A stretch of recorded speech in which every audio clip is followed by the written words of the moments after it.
This is my ZVS Bipolar Tesla Coil. I'm going to turn it on.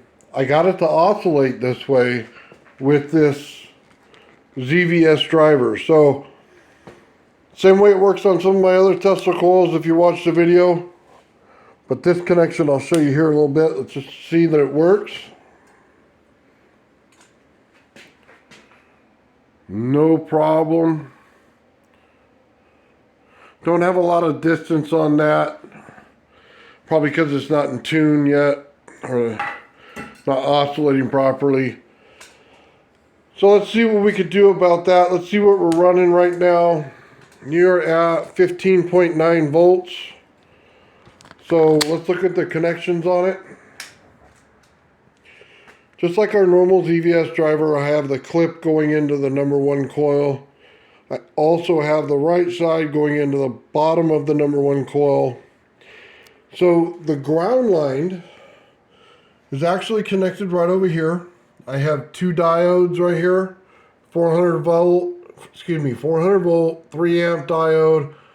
I also have a smaller diode right there, and that's 100 volts, 1 amp. And I have this little spark gap set up. It is bipolar, so it may eventually spark out. Will it spark over?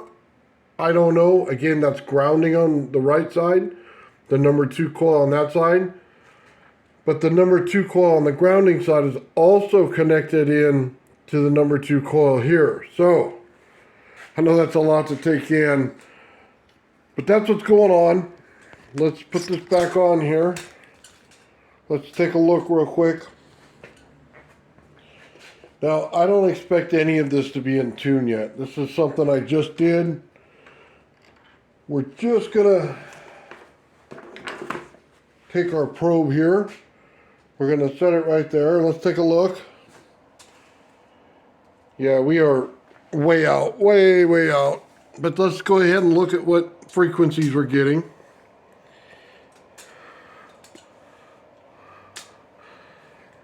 Yeah, it's like all over the place, isn't it? Okay, so I'm going to move the probe to the left side of the coil just to see if there's any difference.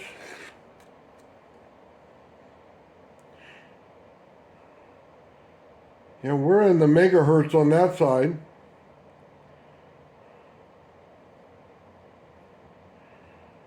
It's still fluctuating all over the place. By no means is it tuned right.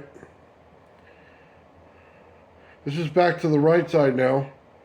You could tell the difference in energy, okay? We know it's way out of tune, so we'll just accept that right now. Let's do the first thing to put it in tune then. So we know it lights up at this, and we're just going to check the light distance before I check with the oscilloscope. Let's turn it off. Let's check it. We're not hot at all on our ZVS. So, we said we were out of tune. Let's go ahead and move this. Maybe a tiny bit warm. Not anything to write home about, so negligible. Okay.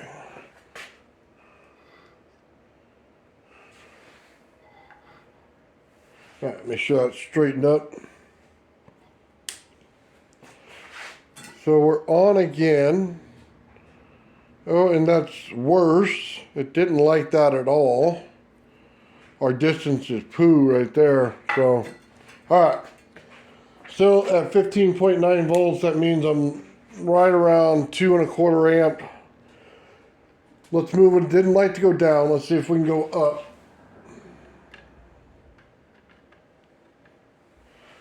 The temperature on there, again, not much has changed.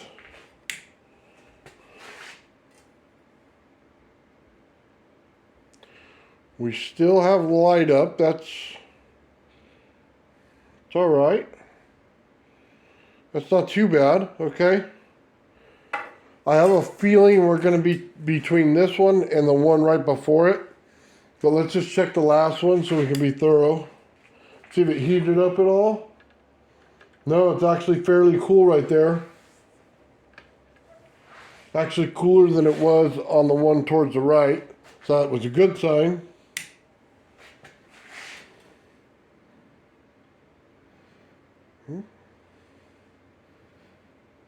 I actually kind of like that one better right there. Okay, let's just turn it off. I'll just check and see if the temperature. So what am I doing by grabbing that right there? Basically, when it doesn't oscillate properly, it heats up. And it'll start fires and stuff like that. Trust me, I've had it happen. So we're at 15.9 volts.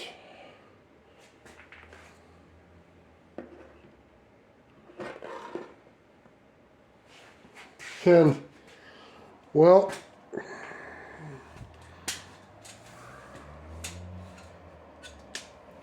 this is the reading on it.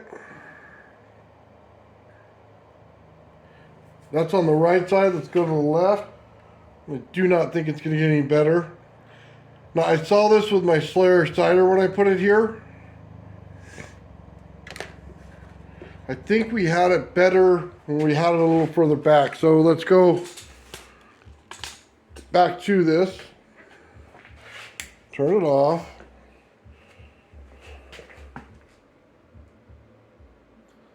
It's not getting hot right there, so that's a good thing.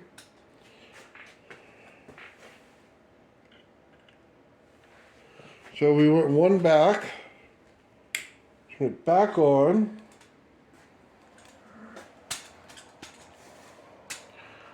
Now this is our oscilloscope here.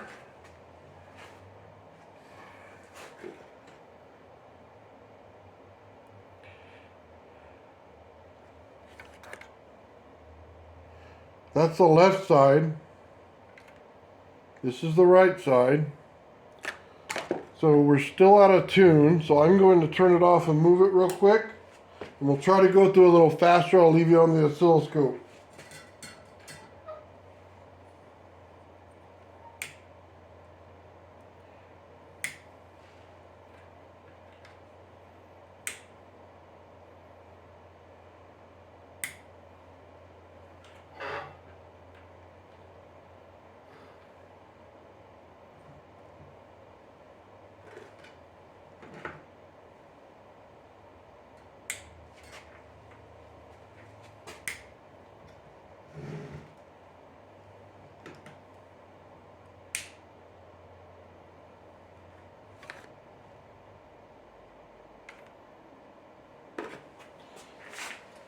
Okay, that just looks like a strange reading, doesn't it?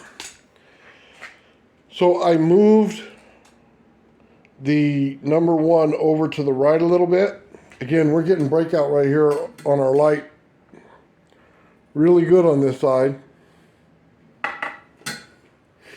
And that right there produced this on the right side. And then on the left side, now we're starting to get a good resonance there. Okay, so does that mean that one side's going to be in distortion while the other side's in resonance? Maybe. Let's put this on the right side now. Excuse me. This is the right side. This is the left side. Again, 15.9 volts. And yes, I'm holding the probe, so it kind of bounces a little bit. But that's not too bad right there. Now, this is just the first time messing with this as a ZVS. But I like the fact that we have... Oh, wow, let's check the distance on this. So, that looked like a really good resonance frequency we were at. Sorry, I got a bunch of stuff on the table.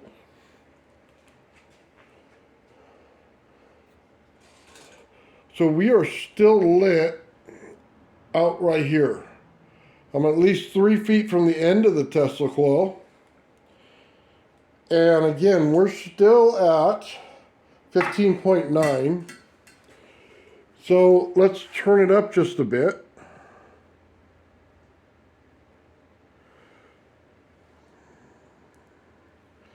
We're now at 25.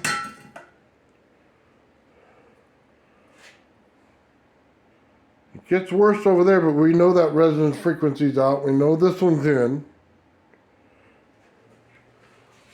We have no spark over out here. That's a good thing, I guess. Just pure resonance. I can live with that. We're getting a good distance. We have a good light up. Let's turn it off. I'm just going to check the clip right now. I know this seems tedious, but if you do not do this part, you're going to blow something up. It's getting a bit warm right there at that right there. So it's still telling us we're a bit out of frequency on that side, or it doesn't like the one on the bottom side. Again, it's bipolar, so it's going to be different than an average Tesla coil. So let's tune just a bit more.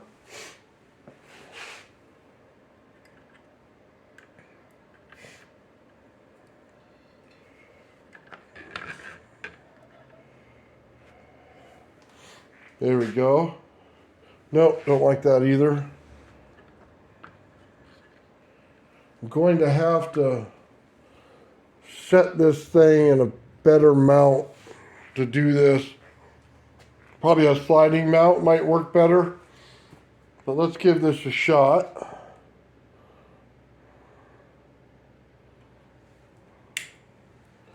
Yeah, right now we're at 12 volts.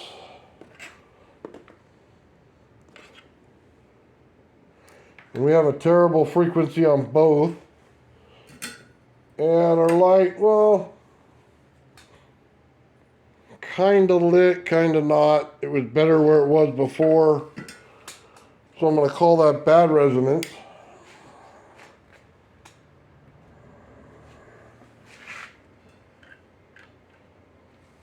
It likes it right in here, but I think I could get more out of it, like on the end.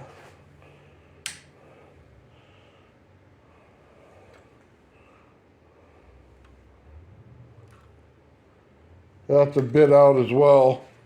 So, but we got, yeah, so we'll take a look at that frequency real quick so you can see it.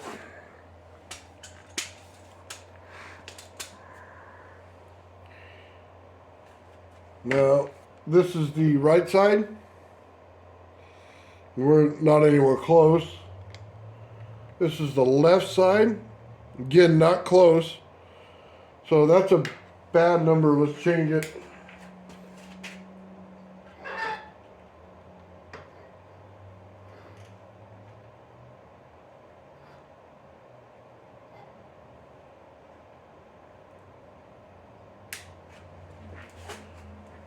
Let's see, we changed it a bit. That's still all over the place. Well, let's do this for now. Let's take the win. We have a Tesla coil that lights up nowhere near in resonance. I've never had to adjust for bipolar. If it was normal Tesla coil, it would have already been in resonance by now. But we'll have to tweak it both ways. I'm sure there's a lot of people out there who may have done one of these that may have some suggestions. But I can tell you, if you just want to tell me how to tune it like a regular Tesla coil, guys, I could do that pretty easily. It's not that. It's the fact that there's two sides to it, and you're going to have two different frequencies. And it's a little bit more time consuming probably in the resonance. But check it out. Here's the win. ZVS, bipolar Tesla coil, it works. It's up to us to figure out how well it will.